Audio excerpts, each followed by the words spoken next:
I am unashamed. What about you? Man, some weird people out there. I'm glad we're real normal, because there's a lot of twisted individuals running around out here on planet Earth. But your wife bought that, not me. I mean, no, Dan probably bought that. That was probably a Dan. I don't know whether it was that word. Then there were those words. Dan is usually the one that stocks our setting here. And on the side, if you turn it like this, you say contains no polystyrene foam.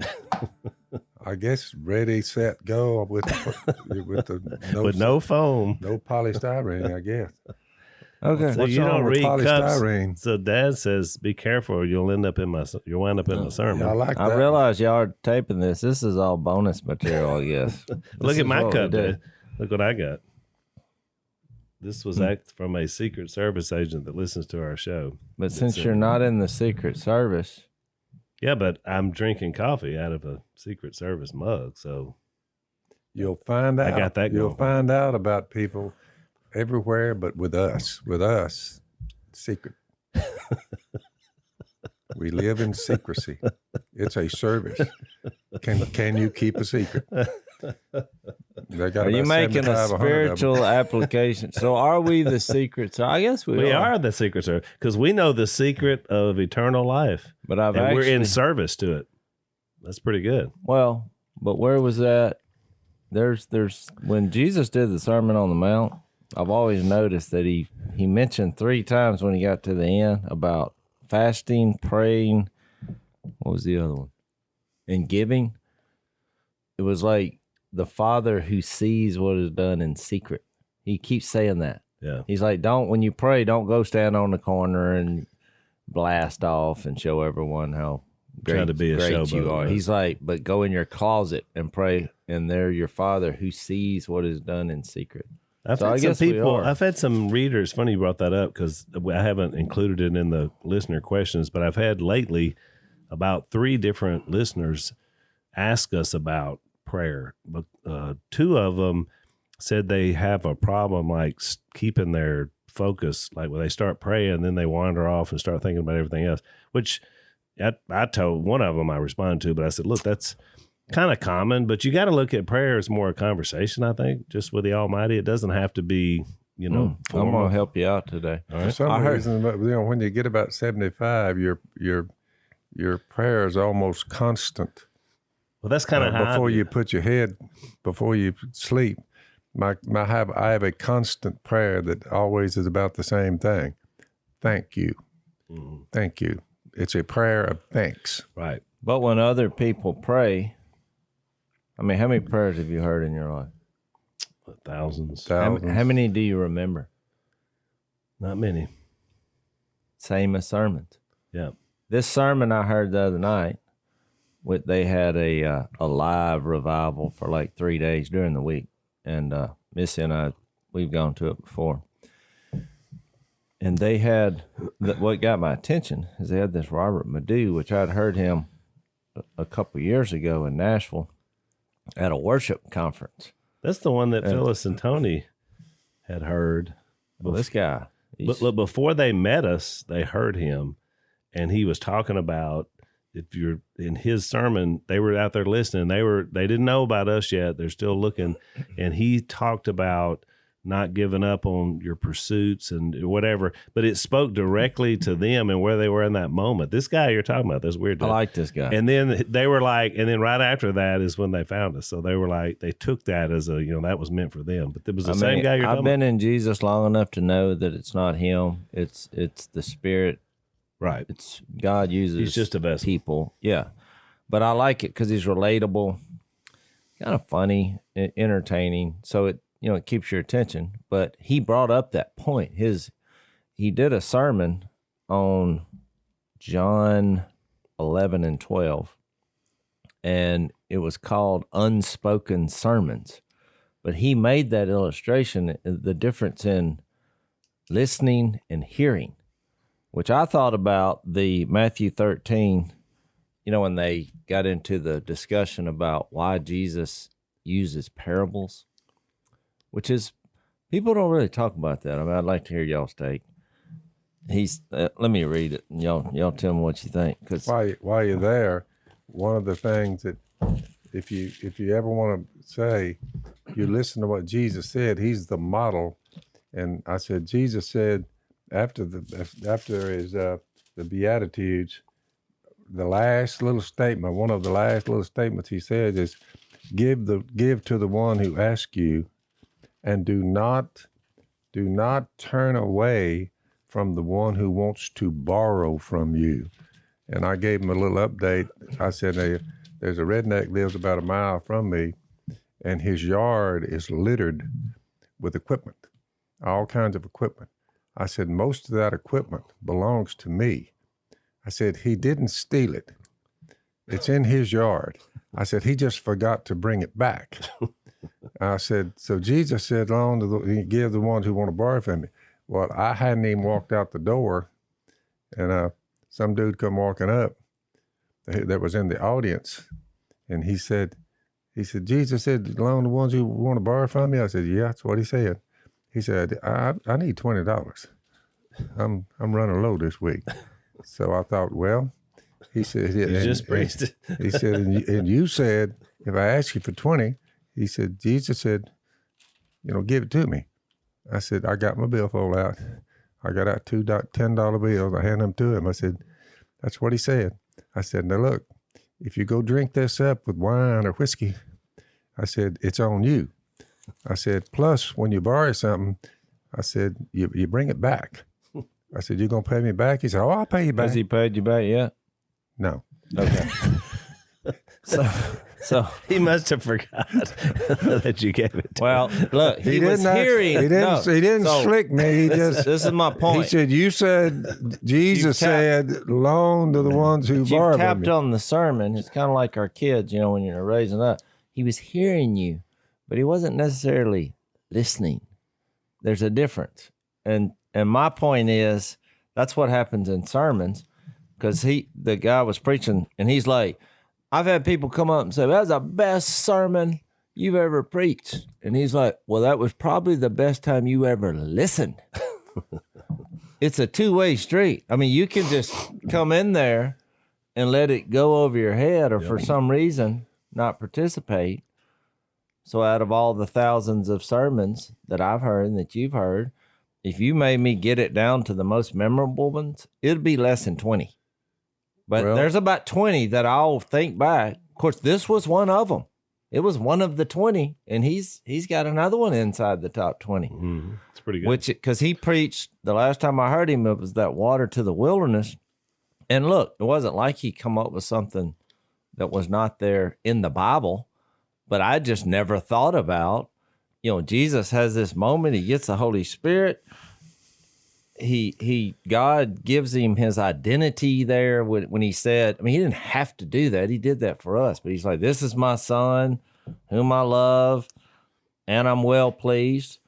And I love the spiritual application of that to us when we're baptized, of God declaring that.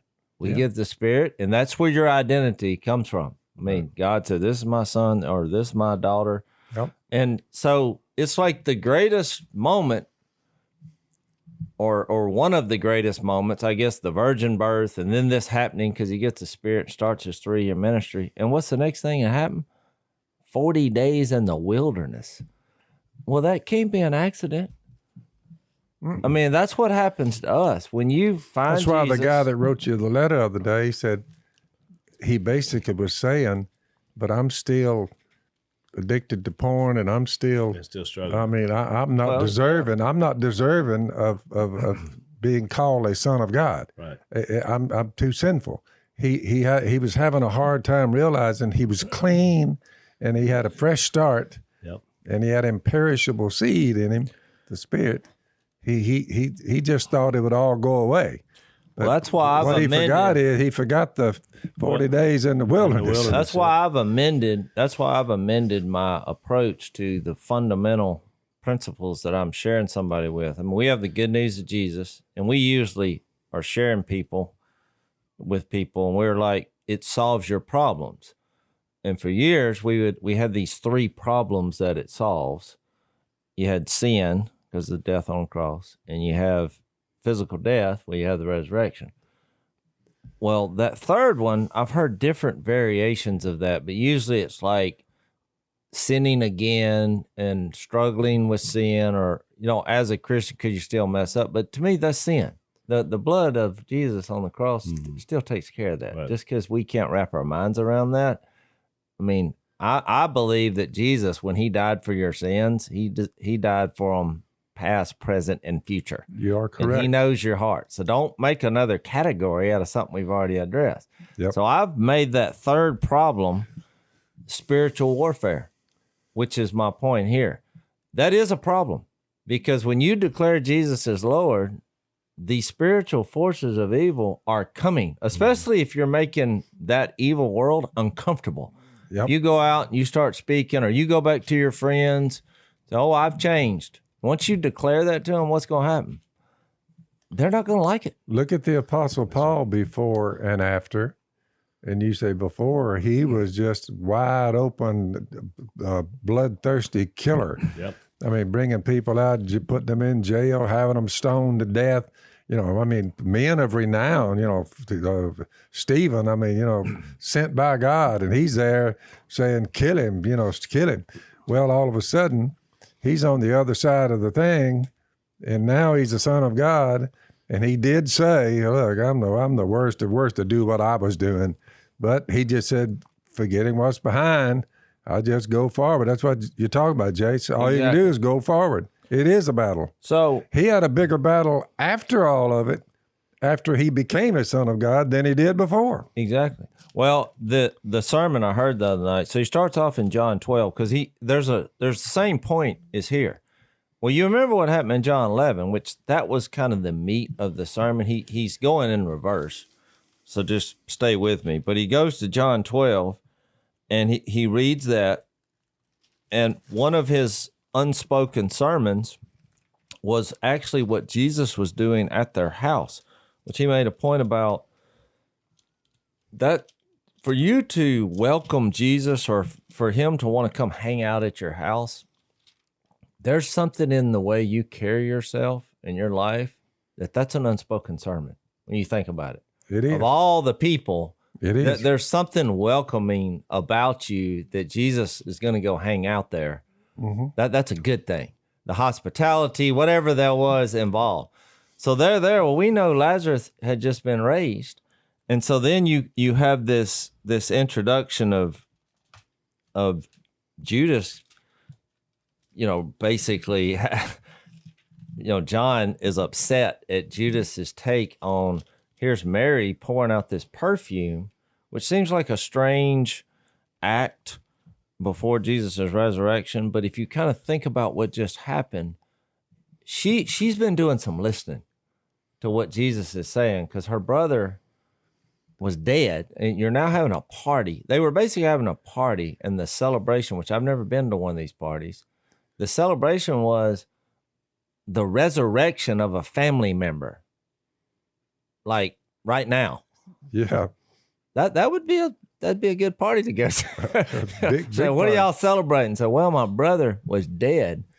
He was dead for 4 days, and he came back to life. So we're going to celebrate. Right.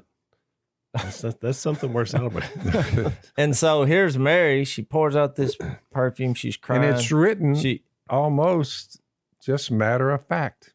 Well, I know. So hang on, Jess. Let's take a break. So one of the things we enjoy on the set here of Unashamed is our Black Rifle coffee, which we have been drinking since we started the podcast, which I was looking back the other day, Jess, that's over 2 years now since we've been doing this, which is pretty amazing. Yeah. We like these guys because they make really good coffee, but also it's a veteran-owned company. And so it's a way to be able to say thanks to the guys who have served our country. The last event I did of somebody from the military brought me a bag of Black Rifle coffee. Did they? So. I've had a lot of people approach me too and said, I'd never heard of it, but since you guys talk about it, I'm drinking it now and I really like it. So I think you'll really like it. You go to blackriflecoffee.com/Phil and you use the code Phil at checkout. You're going to get 20% off your purchase. And also that's your first, you could do the same 20% off your first coffee club order, which is what we do. We have it just shipped here and it shows up, once a month with the coffee that we like. So that's a good way to do it. So fuel your summer with America's coffee, Black Rifle Coffee. Go to blackriflecoffee.com/Phil and use the code Phil for 20% off. So Mary has gotten it because now she put 2 and 2 together and thought, Jesus is here to die. He's going to come back. And that's why she's pouring out the perfume. She somewhere in all the unspoken language of what's happened, she figured out that he is the Son of God and he's going to die. And he's never going to leave us. And he's going to be resurrected. So she's crying and she's pouring out perfume, and Judas is over there like, well, we could have used this money to feed the poor. Yeah. Well, that's flying all over, John, and he made a good point. John's the one gospel out of the 4 that's more of a reflective. He's looking back, putting the whole story there. And I never noticed this before, but his commentary was, because he's throwing in commentary where like Judas says, but one of his disciples, Judas, who was later to betray him, so he threw that commentary in. I mean, so don't get to like him. So then he's giving you the facts. Plus, he's giving you bad advice. Well, yeah. And then he objected, why wasn't this perfume sold and the money given to the poor? It was worth a year's wages. So that was the facts. Well, then here's the commentary. He didn't say this because he cared about the poor. He's basically, you read between the lines, he's a no good, low down scoundrel. Yep. But because he was a thief as keeper of the money.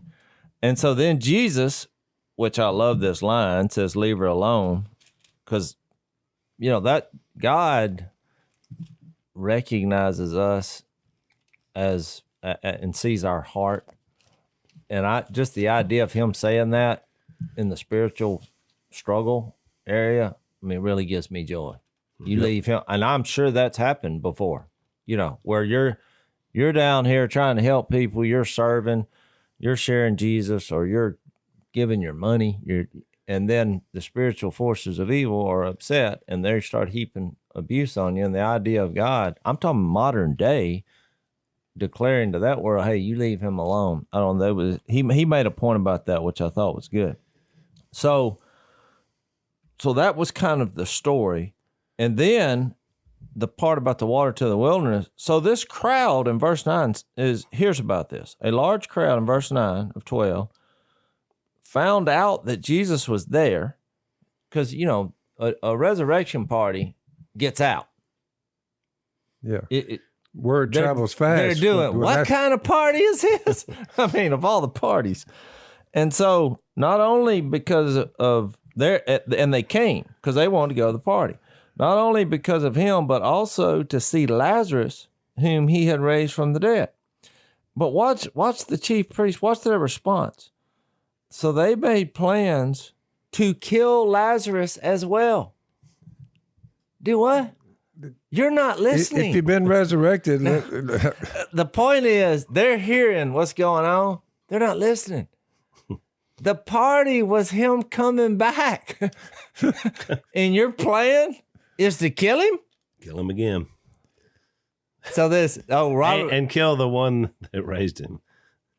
Yeah. So Robert Medee. Just kill them all and we'll solve this whole thing. Exactly. He said, hey, Robert Medee said, I thought it was really funny. He said, hey, if I'm Lazarus, I'm like, I was dead. I'm alive. I got the T-shirt to prove it. What? This is your threat?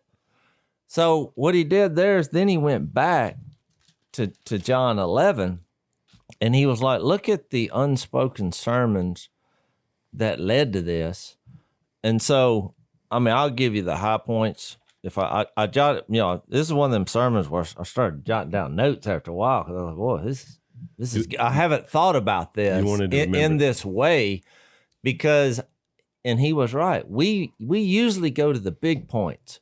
We go to John 11 where Lazarus has been dead 4 days, and she's like, "Don't go in there. There's an odor, and we want that. Lazarus, come out. We're good. Move on." But he's like, there's a lot of things in here that happen in this moment that can help us listen in the situations, because he brought up a good point.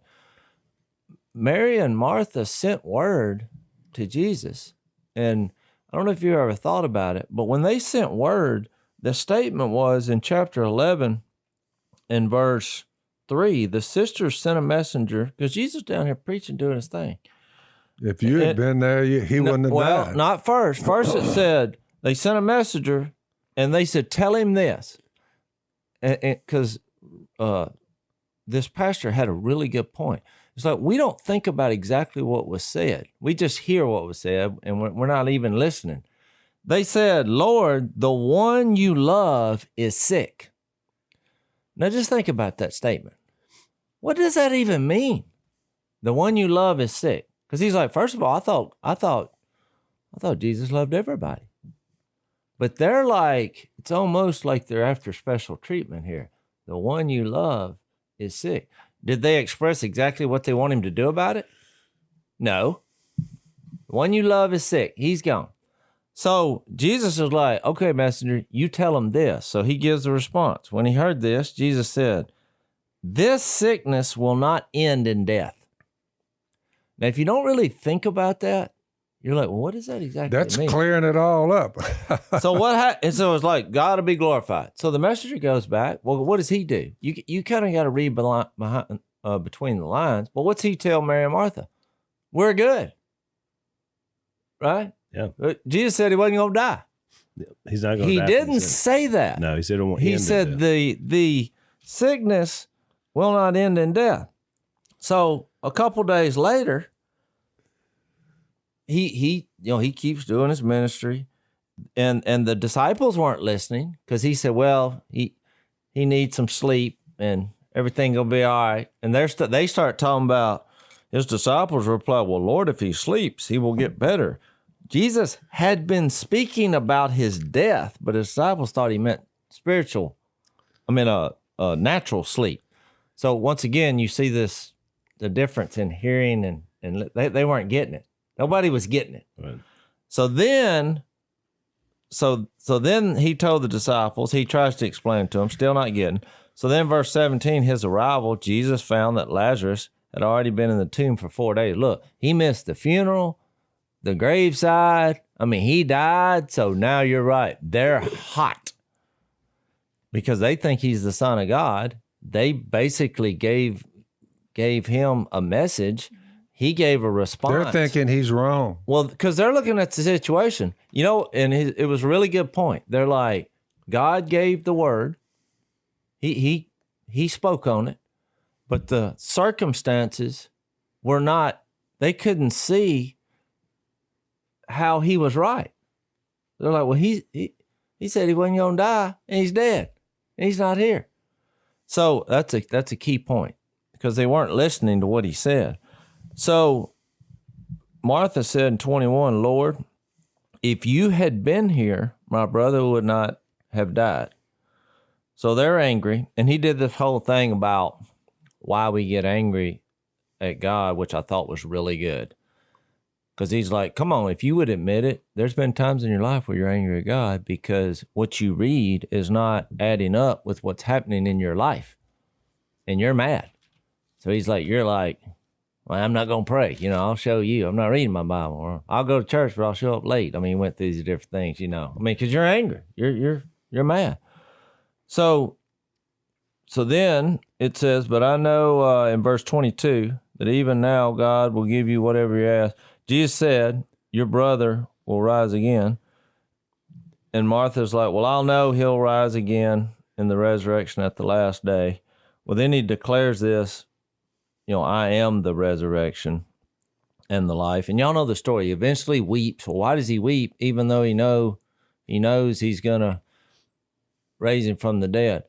Well, his point was he gave her the comfort in that statement. This sickness will not end in death. And basically what his point was, we put a period after the word death. The end is death. It's over. And here Jesus put a comma after death. Now, it's on you that you didn't get that. You know what I'm saying? Yeah. Because if you trust him, that's what he said. Mm-hmm. And so, really the whole point was sometimes in your listening, you look at the circumstances and you got to find joy and trust from that water to the wilderness and the persecutions that come, because look, this same thing is going to happen to us at our resurrection. So, and there's two things kind of going here. You have your spiritual resurrection. When you hear Jesus and you die and you're buried and you're raised, we went through Romans 6 in detail.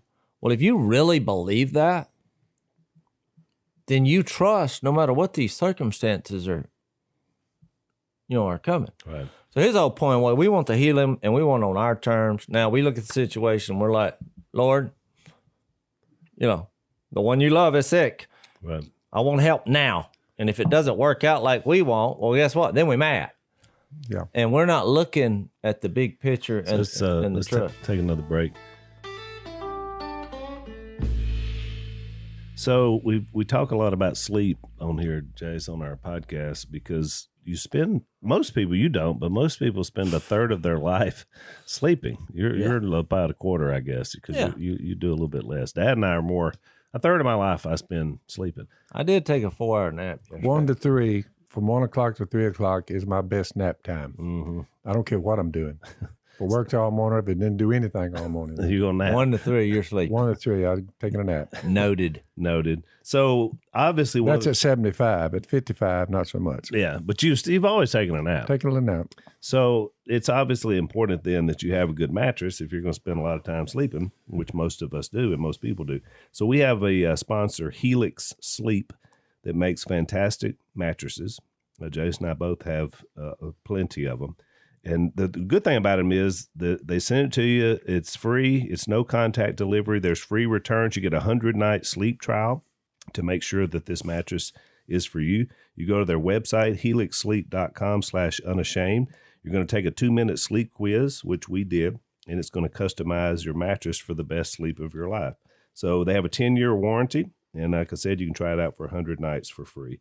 Helix is also offering up to $200 off all mattress orders and 2 free pillows for Unashamed listeners. So check them out, helixsleep.com/unashamed. That's helixsleep.com/unashamed. Up to $200 off, 2 free pillows, and get a good night's sleep. And part of it too, Jase, is they, in their defense, in the story, it's hard sometimes when you never experience that. All they had seen Jesus do up to this point was heal people. People would be sick, he'd heal them. Somebody's laying there, they can't walk. All of a sudden, they're running around. So their only experiences were that.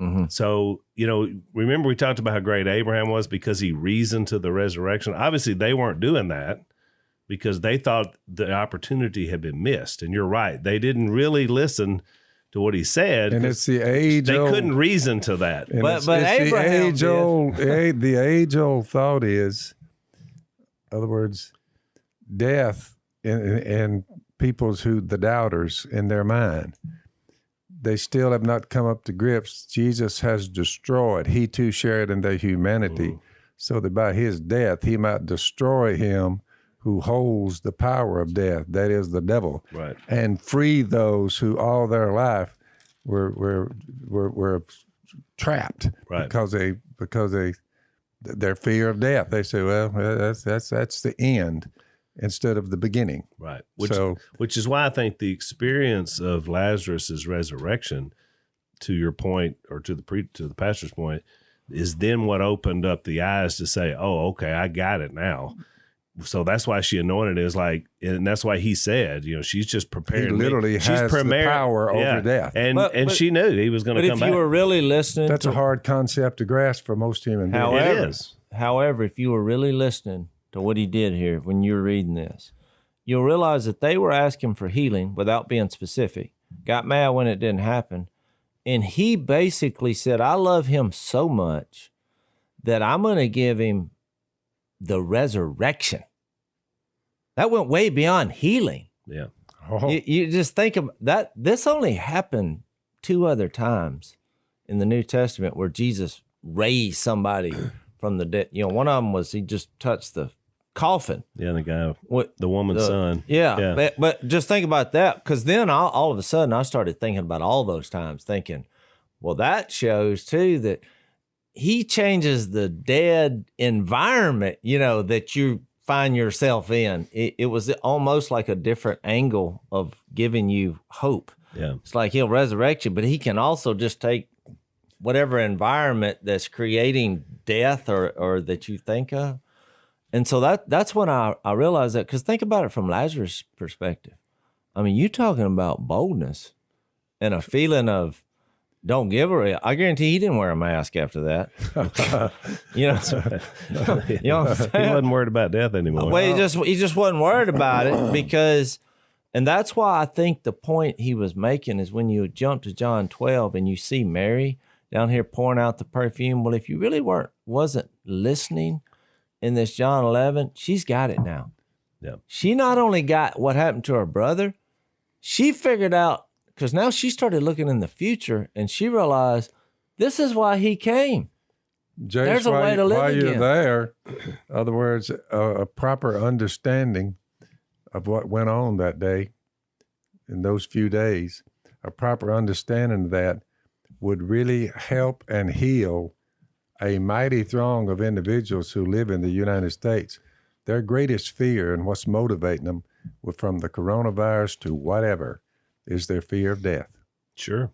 I mean, they will pass edicts. You have to do this, you have to do this, the medical profession. But all of this supersedes anything the medical profession could ever do. Yeah, I would say this is beyond get the right medicines. If he does this and this and that and the other, he may live. We think we can save. And the CDC offers this and that and the other, and the governments are running and putting rules and regulations, trying to keep you alive, They slaughter their own children, but then turn around and act like they're concerned. They're really concerned. They love animals, and they somehow, they still slaughter their own children, but Well, it comes back to that Romans 1. When you have those, when you're not trusting God based on circumstance, and then you put animals next in the order of importance, and you have humans third, what happens?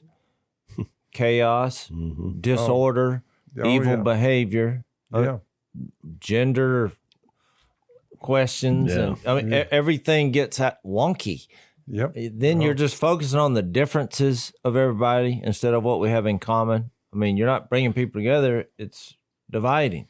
But it's all coming from that fear, which is, and anger, which is what was going on here. I thought about it. He didn't read this, but I thought about that text in 1 John 4, because really this came from them wanting Jesus to respond according to their narrative. And when he didn't do that, well, they got mad. But I thought about 1 John 4. It made this verse jump out at me when it says, verse 8, whoever does not love does not know God, because God is love. And what does it take to know God? You got to listen more deeply, which is why I brought up the point about parables. You got to be willing to search. You got to be willing to, when you hear a sermon, I mean, people like me, I'm not very smart, so I have to have a notebook. I'm writing down notes because I'm not a good enough hearer or listener just to halfway listen and like it's going to get in my brain. I mean, I got to be purposeful to try to listen harder, which is why I was really listening, and it really excited me. And so then I started reading stuff like this. I'm like, there's a difference in just hearing, thinking you got it figured out, because there are. I think I've proven that based on his sermon. There was a lot of things going there, that statements that didn't really make sense until you really deep down thought about it. They were basically trying to they were using God as like a way to not allow any bad things to happen to them. Right. He gives them something greater and they missed it. I mean, he gave them an opportunity to. Well, sometimes I think people just present the Bible in a certain way that to certain people who are willing to listen, it hits them in a different way. It This does. guy obviously does that for you. does. I mean, people have said the same thing about me, about other people I know, but not everybody's like that. So, that's why we have our guys. Let's take another break. Yeah, we were talking about your father-in-law, Jase, and mother-in-law, 50 years in a particular ministry. 50 years is a big deal. I mean, you do something for 50 years. Even in the Bible, that's a big number. The Jubilee, and 50 years is a marker. Of course, I guess when you get to be 75, to have 50 is like, try 60, 70. Seems like a long time ago now. It does. So one of our sponsors is a company called American Home Shield, and they have been protecting households for 50 years. Kind of unexpected things that happen, stuff that is going to be beyond your insurance. These guys give you that peace of mind and that coverage, which is really good. So you might want to check these guys out. So for our listeners, one of the things you can check out at American Home Shield is they're going to give you $50 off for all listeners of our show, which is really good to check out these guys and see if it's something that can help you. Go right now to AHS. It's American Home Shield, but it's ahs.com/Phil. You get that $50, and also you get to find out about, everything they can do to help you. Your service fees, limitations, exclusions do apply, so see their plan for details. American Home Shield, you can be sure with the shield. That's ahs.com/Phil. I showed a clip recently, Jase, of Walling, a really funny story I found about, something I was talking about. I used it as an illustration. But Jeff was like that. Every time I ever listened to Jeff Walling, I always got a lot of good stuff. I mean, he had some of the more memorable sermons to me because he just has a way of presenting that I personally, it helps me dive into. I just think that's the way the Lord But, worked, to your point, though, the best still, it's a person who, in their experience of a moment, that will speak. If you're listening to Jesus and what he's trying to teach you in a moment, is way more powerful than a sermon or something else. I mean, the personal impact, which is what that case was in the story with the resurrection of Lazarus. I mean, he had said all those things, they weren't listening, but when it happened in real time, I got it now. So it's an awesome story. It's experiencing Jesus that I've read thousands of times. Well, I want to read this 1 John 4. So then it says in verse 9, this is how God showed his love among us. He sent his one and only Son into the world that we might live through him. In verse 10 is what I was trying to get to. This is love. Not that we love God. I mean, for years I thought, why does it say that? I mean, but he's making the point that not that we love God, but that he loved us and sent his Son as an atoning sacrifice for our sins. It's not about how he can fix things for us. I think that's what he means. It's, I love God. Well, how come I got problems? How come he's not?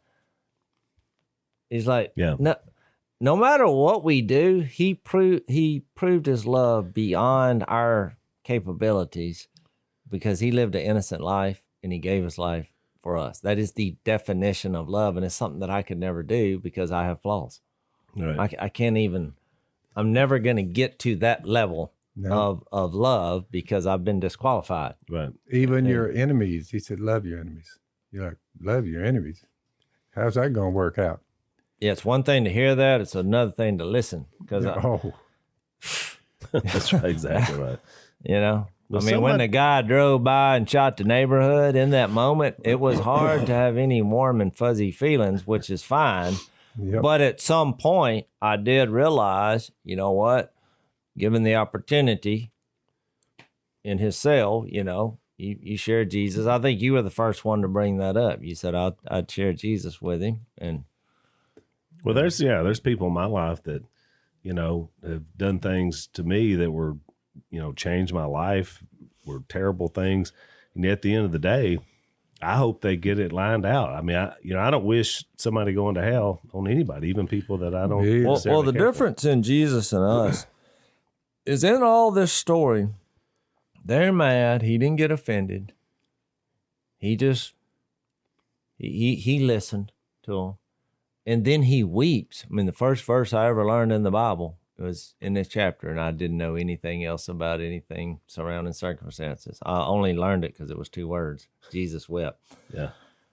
It's the easiest one to memorize. But then he weeps, which is there's where the listening, I think, goes to another level, because they didn't listen to him. They were missing it, and he literally shed tears over it. He shed tears over their pain and frustration and confusion, and even though he knew in a few minutes he was fixed to raise him from the dead. Plus, I think it shows you the depth of how much he did love Lazarus. I mean, they said the one you love.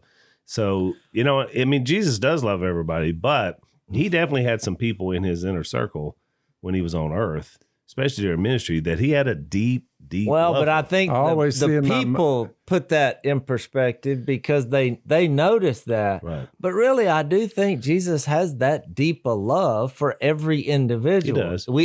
We just notice it the from little our caveat perspective. was that gives the story power.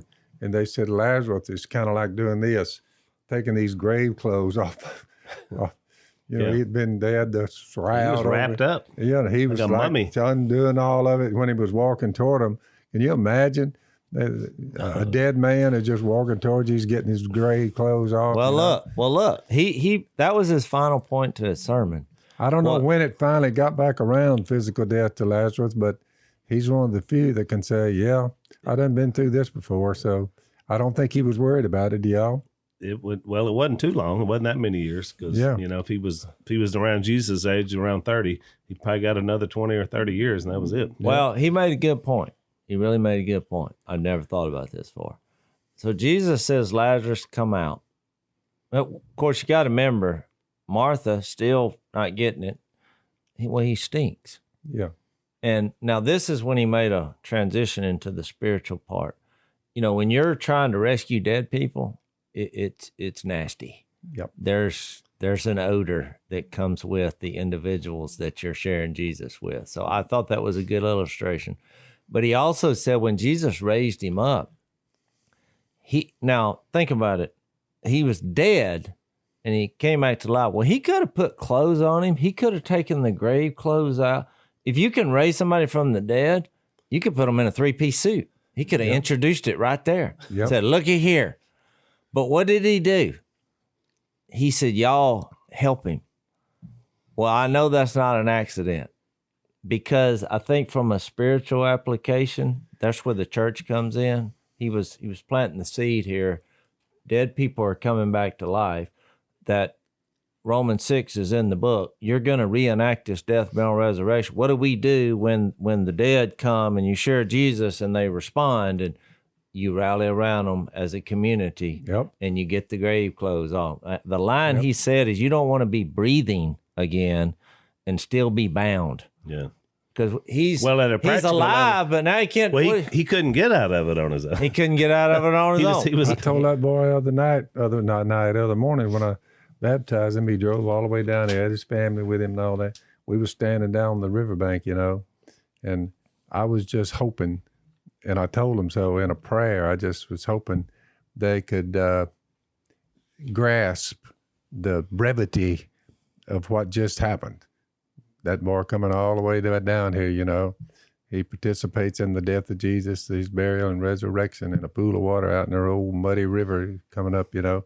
But had the little kids there watching. I said, I hope y'all remember this day because it's the greatest day in your life, that's for sure. And it was. It was. So let's take our last break. Jase, when I preached this sermon, that point is when I said, it's not in the text, obviously, but I said, Jesus looked at Martha and said, girl, hold your nose and watch this. Yeah. You know, because it was like, you're talking about stinking. I'm supposed to show you something that's beyond stink, you know? Where's that verse? If the Son sets you free, you'll be free indeed. Where is that? I'm looking. John 8:36. So he made a point that says, when it comes to being in Jesus in a new creation, because we reenact that death, burial, and resurrection, he reenacted it before he physically died, buried, and was raised in through Lazarus and his family. Right. And Mary got it. I keep going back to that Mary because he's like, wherever the gospel is preached, this story is going to be told. Because she reasoned this power that he had done to our brother he was going to do, and that we were all eventually going to do. She saw it from kind of like Abraham. Yeah. You know, when he said, give Isaac. Yep. And Abraham reasoned that he must get raised from the dead because I know his word is true, which is really what this comes down to. So then you had this pattern here of he went from death to life to freedom. But he made a point because he didn't just say, I raised him from the dead and we went on to the next spot and kept going. He made a point to say, get those grave clothes off of, he was bound. And so I like that idea of death, life, and freedom. Son sets you free, you're free indeed. Because really, you got the whole book of Galatians. There's a lot of unwrapping going on there. Well, it is. Well, because what's going to happen? You need your freedom because you're fixed to go to the wilderness.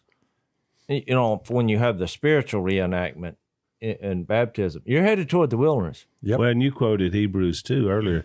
I mean, it really does free you from the fear of the slavery of death. That's right. And therefore, in everything. So, I mean, we've talked a lot on here about the pandemic because everybody else has been talking about it. But really and truly, I've had no fear about it. I mean, Me either. I've had concerns for people. I didn't want y'all to get it, you know, because you're older, blah, blah, blah. But I'm just kind of like, I have had very little fear because I don't really worry about that. We're going to die of something. So I mean, you know, well, exactly. Well, yesterday, my sons were in for the weekend. We had some friends over, and it was a great weekend. They came for Larry's 50 years. I mean, it's kind of weird. It says he's retiring, but he's not retiring. He's just not on staff, I guess. right. He's not getting passed. So I told him yesterday, you know, Larry. Yeah, that was. You good. don't really retire because you're just going to work for free. I mean, you we never worked quit doing for this Jesus for free. Right. Yeah, I've been doing that. Because like when people say, well, you go to events, but I tell them, I was like, I'm going to give you a duck call seminar for a nominal fee, which has been paid. Yeah. And thank you. That's right. But what I'm fixing to tell you now is we doing this for free. I believe this. You know? So, but what I wanted to say, just to bring it back, I know I've dominated this conversation, but I was so excited to hear this. And I thought I love it when, especially young preachers, go to the Gospels and read it and read it and read it and try to say, you know what, how can I convey this to real people in a real way? And I loved it. So It's much needed in our culture for exactly. sure. So I was going to read Ephesians 6 because I brought up about this third problem about being in this spiritual warfare and based everything we've said, because he says our struggle is not against flesh and blood. And really, God showed you that. He can raise you from the dead. I mean, Lazarus, come out. Don't get hung up on that, or people who can cause that to happen to you, to die. Don't, or the coronavirus or whatever. All right, we'll try to help, the culture, but we're not gonna put our faith and trust in a mask. I mean, I'm putting my faith and trust in the one we just read about.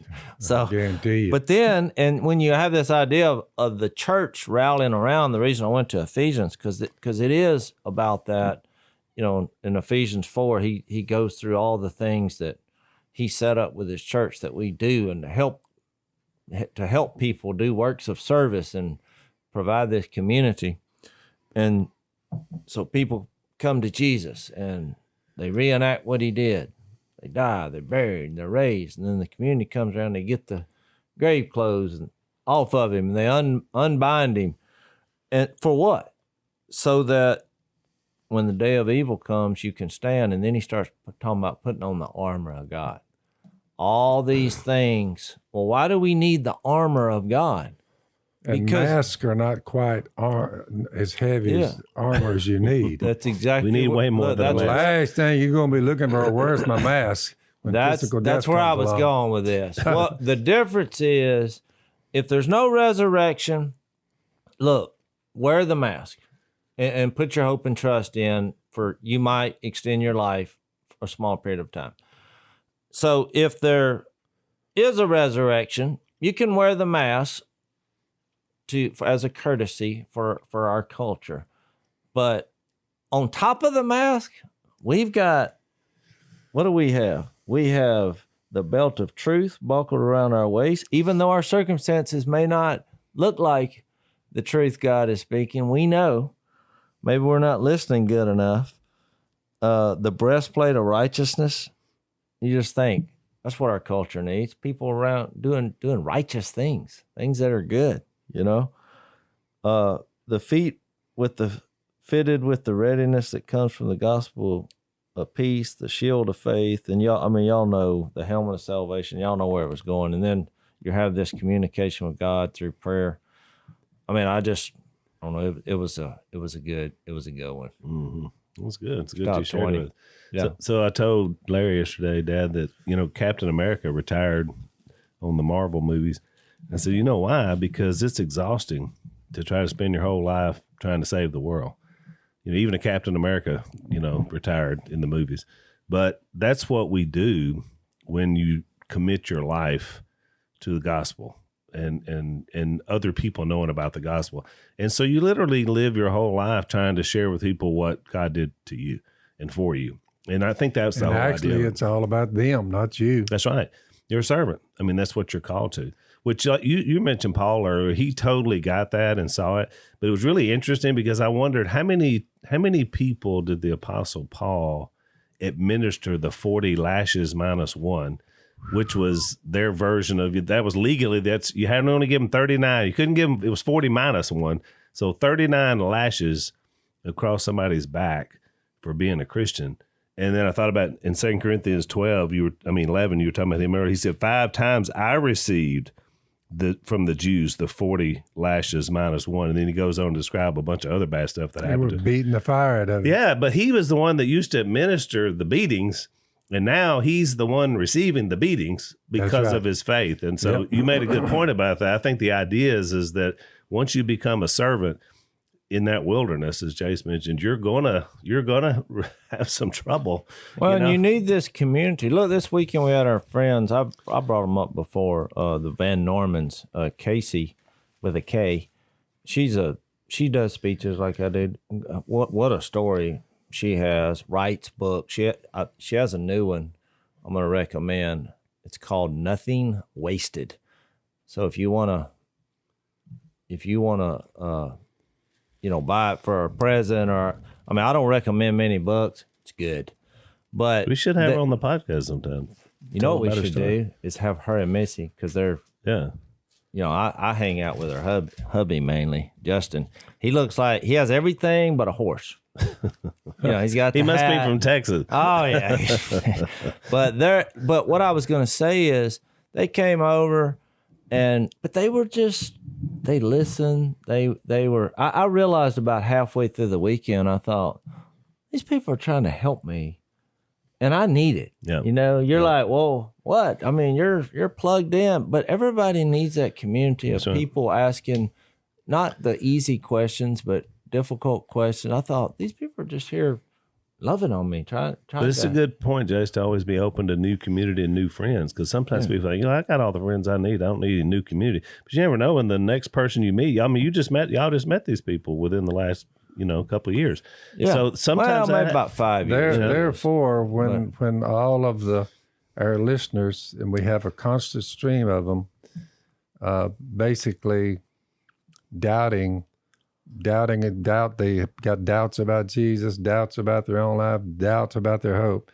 Just remember, the Apostle Paul, we work hard with our own hands. When we are cursed, we bless. When we are persecuted, we endure it. When we are slandered, we answer kindly. Up to this moment, we have become the scum of the earth and the refuse of the world. I mean, he got caught a lot of flack over what he was doing, and he never wavered. Yep. All the way to, where do you want me to put my head? Right here? Okay. He didn't run and scream and say, well, I can't believe God is having me be beheaded. I mean, that's a pretty tough way to go, Al. And you listen to what he was saying, he didn't fear it. Right. He just didn't fear it. Exactly right. That's a perfect one to end on. We're out of time. Thanks for listening to the Unashamed podcast. Help us out by rating us on iTunes. And don't miss an episode by subscribing on YouTube, and be sure to click that little bell to get notified about new episodes. And for even more content that you won't get anywhere else, subscribe to Blaze TV at blazetv.com/unashamed.